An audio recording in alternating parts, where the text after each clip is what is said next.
La première partie du travail pour l'examen d'histoire-géographie vous invite donc à choisir un sujet parmi deux propositions. Une sur deux. J'insiste, vraiment, une sur deux, pas les deux. Bon, il fallait que ce soit dit, mais c'est fait.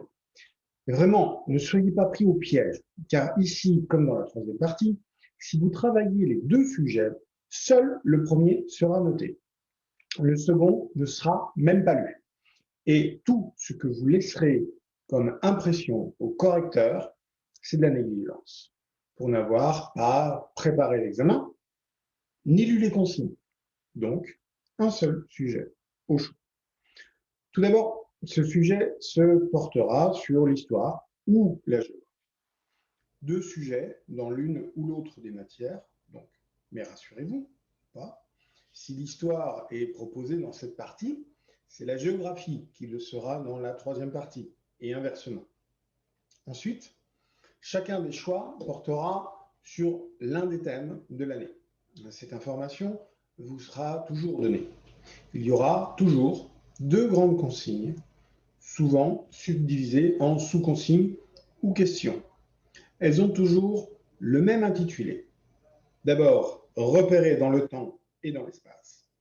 Et ensuite, mettre en œuvre les démarches et les connaissances du programme.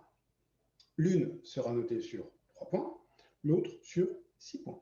Donc, dans cette première partie, on ne vous pose pas réellement de questions, mais on vous donne plutôt des consignes. Vous devez les appliquer au fur et à mesure. Et c'est là que le bât blesse. Vous ne pouvez pas réussir cette partie sans avoir un minimum révisé vos cours.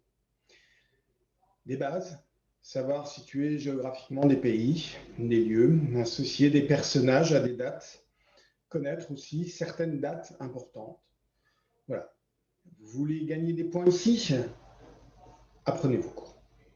Désolé d'être aussi lapidaire, mais il est sûr que si vous n'avez aucune idée de ce dont on parle, quand on est dans le thème la décolonisation et la construction de nouveaux États, Inde et Algérie, et que vous lancez les dés pour répondre, peu de surprises à attendre face à cette question.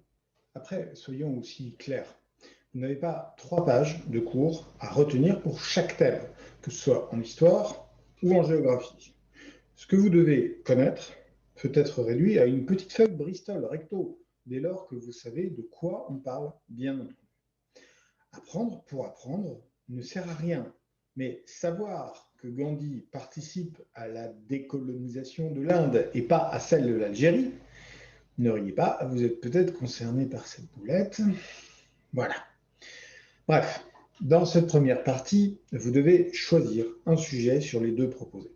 Ce qui vous permet tout de même de donner le meilleur de vos connaissances en faisant le bon choix. Apprenez vos cours. Faites-le de manière intelligente, sans vous disperser, sans vous imposer aussi plus que ce que vous êtes en mesure de retenir.